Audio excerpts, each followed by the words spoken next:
Sugar Daddy Podcast, yo. Learn how to make them pockets grow. Financial freedom's where we go. Smart investments, money flow. Welcome to the Sugar Daddy Podcast, where we help you build a clear financial plan so you can feel confident and in control of your money. We are here talking about our 4-week European vacation that we just got back from, and we are now in Paris, Disneyland. Yes. I love how you start your conversation with yes. So this part of the trip was not for us.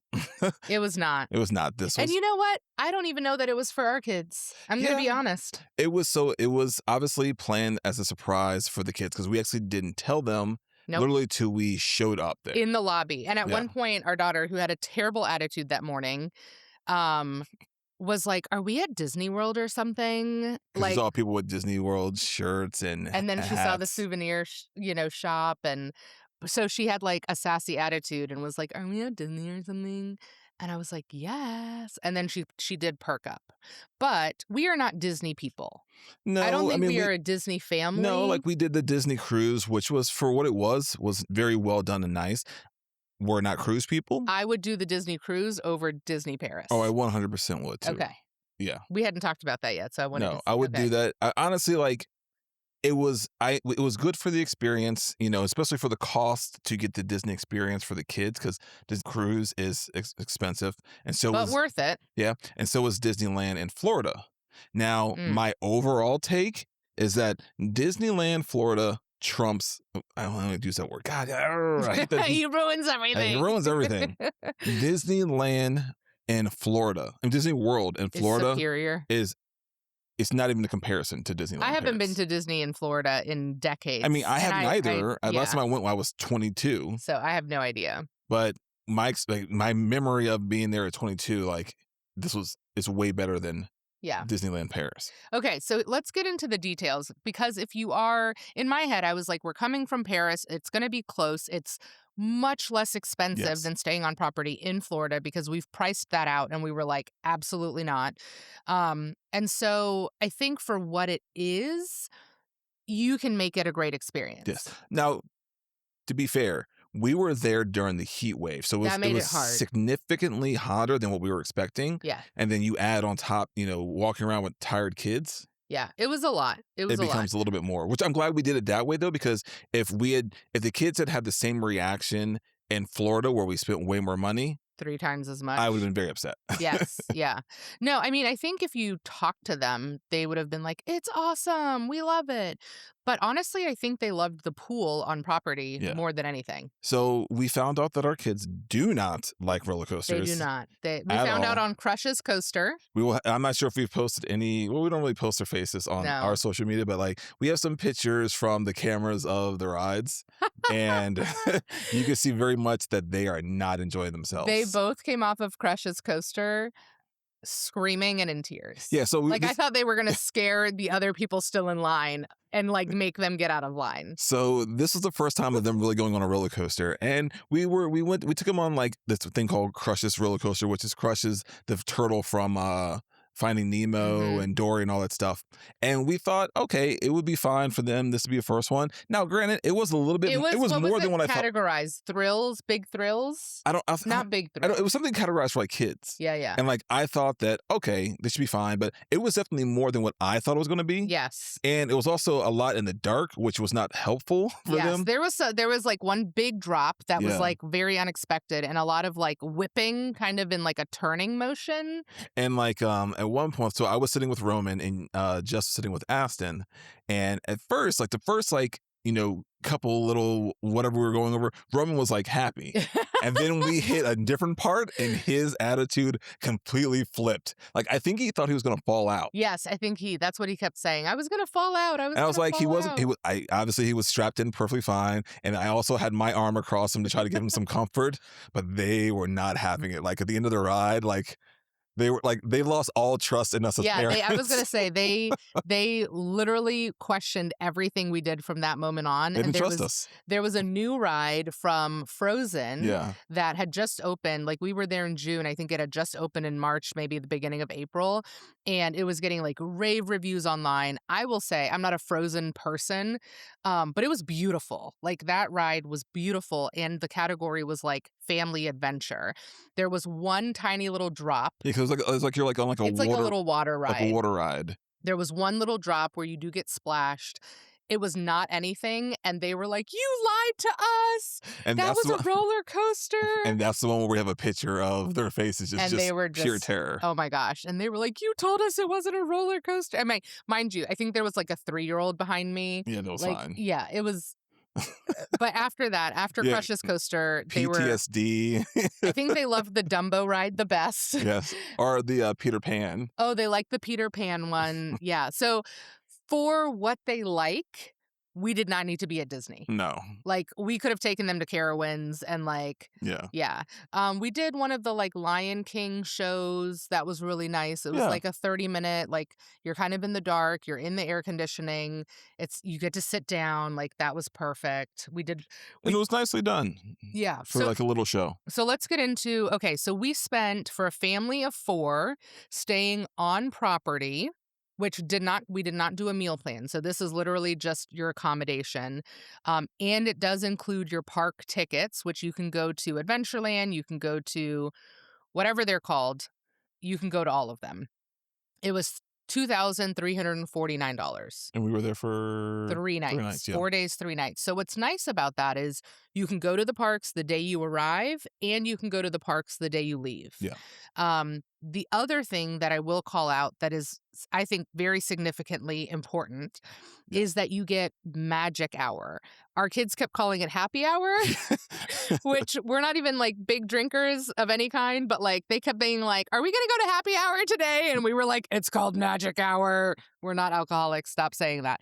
So, magic hour is where you get to go into the park an hour before people that are not staying on property get to go in.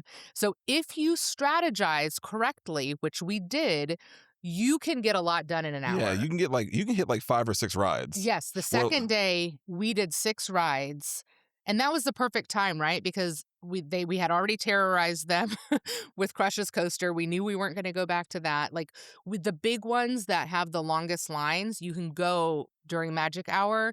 And I think the longest line we're in was like 15 minutes. I don't even think it was that long.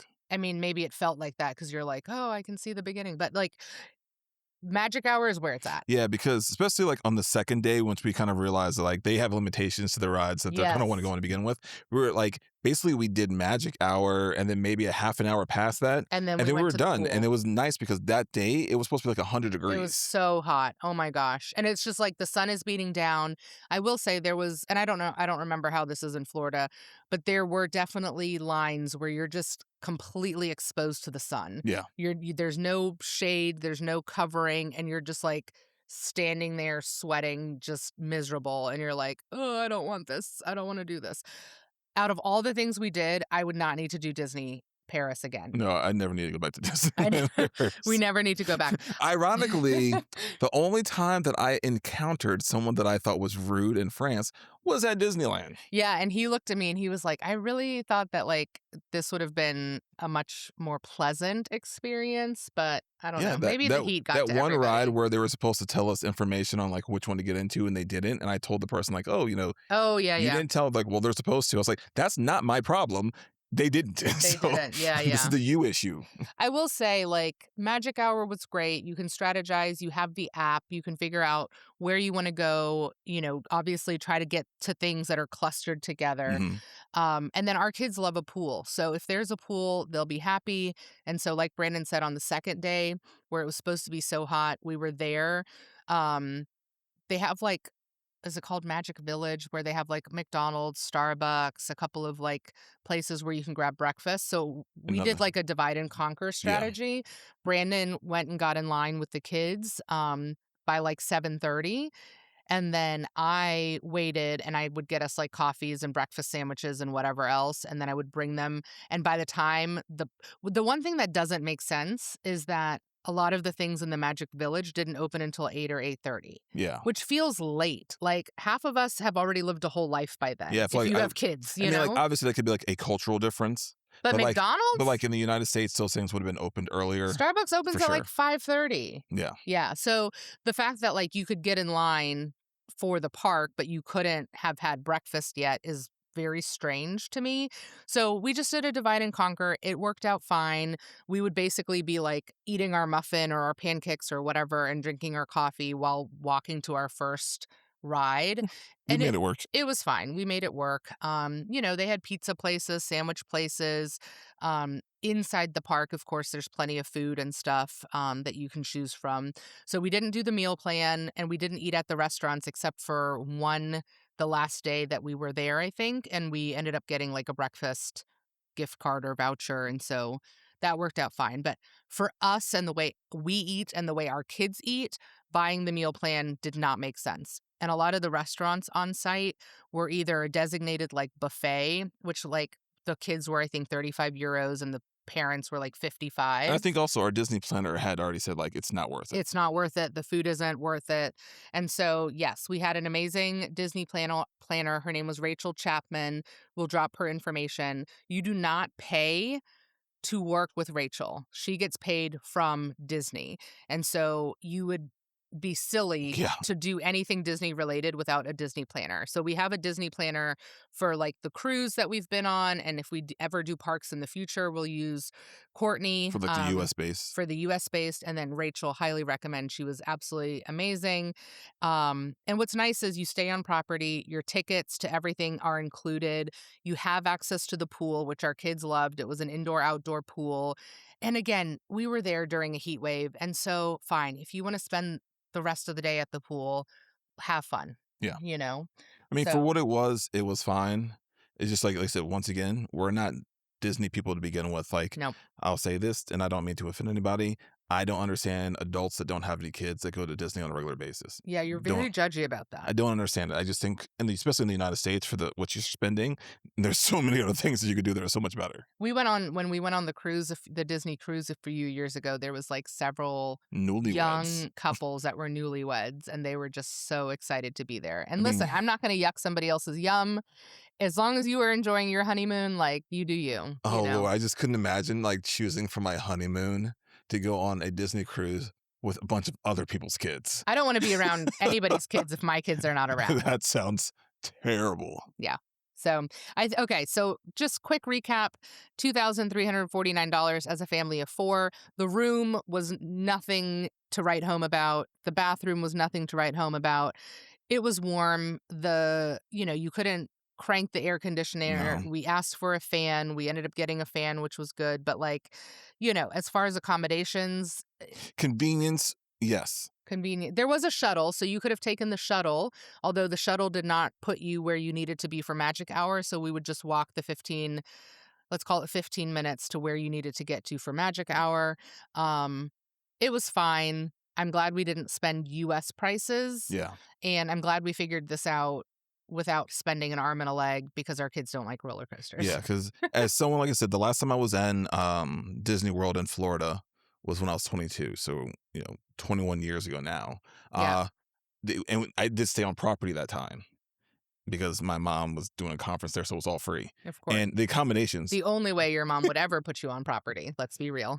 The accommodations were nicer. And this is 20 plus years ago. Yeah. And the combinations were definitely nicer. I believe that. I mean, Disney cruise, great experience, would recommend. I would do that again. Especially, I would do another cruise where we go to multiple islands because their island experience is fantastic. We just unfortunately didn't have great weather the last time we went. Yada, yada. That's not what this episode is about. But when the kids are older, I would be willing to do proper Disney parks in the U.S. Yeah, I think but not right now. I think if you're already going to be in Europe, in the area, and you're looking to try out a Disney experience for a lower cost point, 100% I would agree. Try that. Yeah. I will say, I don't think we needed 3 nights. No. I think 2 would have been fine, especially because you're allowed to go the day you arrive and the day you leave. Yeah, like I wouldn't recommend like, hey, I live in the US. Let me purposely book a trip to Do not do Paris that. to go to Disneyland. I would not do that. No. We were already in Paris, and that's why we Yes. booked it. Yeah. So no regrets. I'm glad we had the experience. I'm glad we have the memories. And now we get to tell you that you can skip it if you want. Yeah. Sorry. So from Paris. The one thing that Florida does better. Oh, yeah. Don't. It's like the only thing. Yeah. So from Disney Paris, we went to Amsterdam by train. And we're going to tell you about that in the next episode. So stay tuned for Amsterdam. Sugar Daddy Podcast, yo. Learn how to make them pockets grow.